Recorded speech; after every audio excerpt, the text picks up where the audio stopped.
1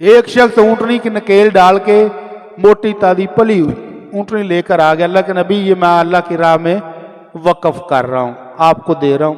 تو اللہ کے نبی صلی اللہ علیہ وسلم نے بشارت سنائی کہ کل قیامت والے دن اس ایک اونٹنی کے بدلے میں 700 اونٹنیاں اسی طرح نکیل ڈالی ہوئی اللہ تمہیں عطا فرمائے گا۔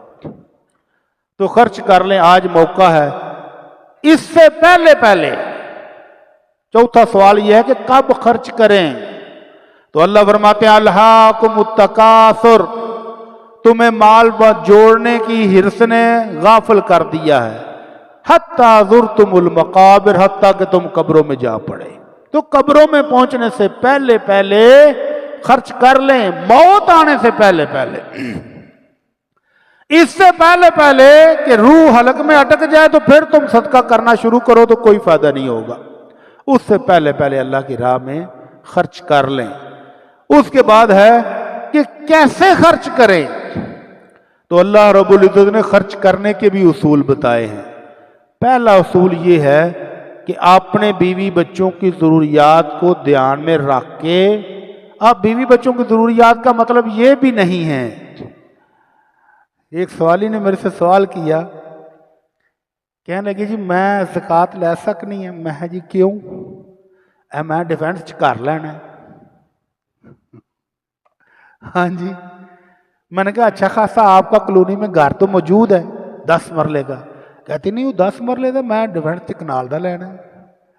پاویں انہیں شگل ہی لایا ہے لیکن ایک سوچ دسنا پیا۔ تو بیوی بچوں کے خرچے کا مطلب یہ نہیں ہے کہ یاشیاں کرنے کے لیے، جیسے تو مری جانا تو مری واسطے 3 لاکھ دے دو نا سانو تے باقی پھر ویکھیا جے بچتا جے پینا پائیاں تو خرچ کر لو، یہ مطلب نہیں ہے۔ اپنی بنیادی ضروریات پوری کر کے جو زائد ہے وہ اللہ کی راہ میں خرچ کر دیں۔ خرچ کرنے کا اصول کیا ہے؟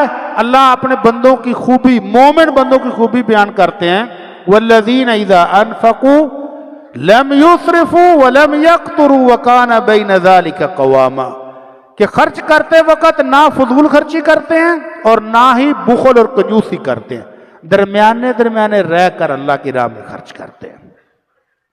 دوسرا اصول یہ ہے خرچ کرنے کا کہ اللہ کو راضی کرنے کے لیے خرچ کرے، صرف فوٹو لو آنے کے لیے نہیں ہے، ٹک ٹاک بنانے کے لیے نہیں ہے۔ لو جی آٹے دا تھیلا دینے پہ تو ٹک ٹاک بھی نال ہی بن گئی، اللہ کو راضی کرنے کے لیے، کیونکہ وہ مالک کہتا ہے من عمل عملا اشرک فیہ معی غیری ترکتہ وشرکہ، جس بندے نے میرے لیے عمل کیا اور تھوڑا سا نال دل میں رکھ لیا کہ چلو دنیا بھی خوش ہو جائے کوئی گال نہیں، تو دنیا کو خوش کرنے کے لیے جو عمل کرتا اللہ کہتا میں وہ سارا ہی چھوڑ دیتا ہوں، میں اس میں سے کچھ بھی قبول نہیں کرتا۔ تو اللہ تعالیٰ سے دعا ہے کہ اللہ ہم جو تیری راہ میں خرچ کریں وہ اپنی رحمت سے قبول فرما لے، اللہ اس کو ہمارے لیے صدقہ جاریہ بنا لے یا رب العالمین۔ جو بھی تیری راہ میں خرچ کر رہا ہے اللہ ان سب کے صدقات کو قبول فرما لے۔ بیت المال کے لیے آپ کو پتہ ہے کہ ہم اعلان کرتے ہیں، جو بھائی پچھلے جمعے دے چکے ہیں وہ مزید بھی چندہ دینا چاہیں تو دیں، اور جنہوں نے ابھی تک اپنا حصہ جمع نہیں کرایا وہ بیت المال کے لیے اپنا حصہ جمع کرائیں۔ اور اب تو فری ڈسپینسری بھی چل رہی ہے، اس کی دوائیوں کے لیے اگر کوئی پیسے دینا چاہے تو دوائیوں کی مد میں بھی پیسے۔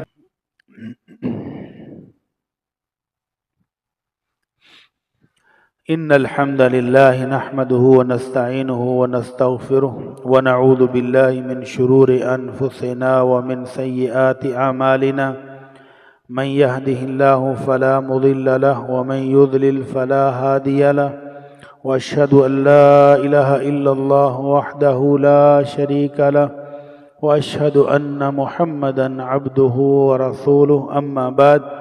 یہ ایک اعلان ہے کہ آپ کی مسجد میں 9 مارچ 19 رمضان بروز سوموار 9:30 بجے خواتین کا دورہ قرآن مکمل ہونے پر ایک درس قرآن ہو رہا ہے۔ اپنی بچیوں کو، بیٹیوں کو، بہنوں کو ضرور بھیجیں اس میں شرکت کے لیے، اللہ تعالیٰ سب کو اجر دے۔ سوال بھیجا کسی بھائی نے کہ کیا اپنے عزیز و اقارب کو فطرانہ دیا جا سکتا ہے؟ جی ہاں بالکل، بلکہ عزیز و اقارب میں جو مستحق ہیں، جو ضرورت مند ہیں، ان کو دیں گے تو ڈبل اجر ملے گا۔ ایک رشتہ داری نبھانے کا اور دوسرا فطرانہ ادا کرنے کا، تو ان کو ٹائم پر دے دیں ذرا تھوڑا سا، تاکہ وہ اپنی کوئی ضرورت ہو تو پوری کر لیں۔ یہ ایک بھائی نے بڑی معصومانہ سی خواہش کا اظہار کیا ہے کہ میرے لیے دعا کر دیں کہ میں مکہ مسجد کے قریب ایک گھر لینے کی کوشش کر رہا ہوں۔ اچھا چلو، بہن ہے یا بھائی ہے مجھے تو نہیں پتا تھا نا، اب تحریر میں تو لکھا نہیں ہے کہ مسجد کے قریب وہ گھر لینا چاہ رہی ہیں، تو دعا کر دیں کہ اللہ تعالیٰ ان کی یہ نیک خواہش پوری فرما دے۔ لیکن اللہ کے نبی صلی اللہ علیہ وسلم کی سنت یہ کہتی ہے کہ آپ کا گھر اگر مسجد سے دور ہے تو جتنی دور سے چل کر آئیں گے ہر قدم کے بدلے میں اللہ گناہ معاف کرتا ہے، اور ہر قدم کے بدلے میں اللہ جنت میں درجے بھی بلند کرتا ہے۔ بنو سلمہ ایک قبیلہ تھا، انہوں نے باقاعدہ کوشش کی کہ مسجد نبوی کے قریب کچھ مکان خالی ہوئے ہیں تو ہم اپنا علاقہ چھوڑ کے تو وہ مکان خرید لیں، تو اللہ کے نبی نے ان کو باقاعدہ روکا، فرمایا یا بنی سلمہ دیارکم تکتب آثارکم، بنو سلمہ اپنے ادھر ہی گھروں میں رہو، مسجد نبوی کے قریب نہ آؤ، ادھر سے چل کر نماز پڑھنے کے لیے آؤ گے، جتنے قدم چل کے آؤ گے، جتنے قدم چل کے جاؤ گے، سارا ہی اجر و ثواب عطا ہوگا۔ تو بڑی اچھی بات ہے کہ مسجد کے قریب اس لیے آنا کہ بچے آسانی سے نماز پڑھیں گے، قرآن پڑھیں گے، اچھی بات ہے، لیکن اگر گھر دور ہے تو پریشان نہیں ہونا، دور سے نیکیاں زیادہ ملتی ہیں۔ اللہ تعالی ہم سب کو توفیق عطا فرمائے۔ بہت سارے لوگوں نے دعا کے لیے کہا، دعا فرمائیں اللہ جتنے مسلمان پریشان ہیں سب کی پریشانیاں دور کر دے یا رب العالمین، جتنے میرے مسلمان بہن بھائی تنگ دست ہیں ان کو خوشحال فرما دے اللہ، جتنے تکلیفوں میں مبتلا ہیں اللہ سب کو آزادی عطا فرما دے یا رب العالمین، جو مسلمان بیمار ہیں ان کو صحت اور تندرستی عطا فرما یا رب العالمین، ہم سب کے گناہ معاف فرما اللہ، ہمارے والدین کی بخشش فرما اللہ، ہمارے بہن بھائیوں کی بخشش فرما اللہ، ہمارے اساتذہ کرام کی بخشش فرما یا اللہ، ہمارے گھروں میں سکون عطا فرما دے اللہ، ہمارے گھروں میں سکون عطا فرما دے اللہ، بیوی بچوں کی اصلاح فرما دے اللہ، سب کو سمجھدار بننے کی توفیق عطا فرما دے یا رب العالمین، ہمارے وطن کی حفاظت فرما اللہ، اہل اسلام کی حفاظت فرما اللہ، اہل اسلام کی حفاظت فرما یا اللہ، ہمارے ملک پر اپنی رحمتیں اور برکتیں نازل فرما یا اللہ، دشمنوں سے گرے ہوئے ہیں اللہ، اپنی رحمت سے ہم سب کی حفاظت فرما۔ سبحان ربک رب العزت عما یصفون وسلام علی المرسلین والحمد للہ رب العالمین۔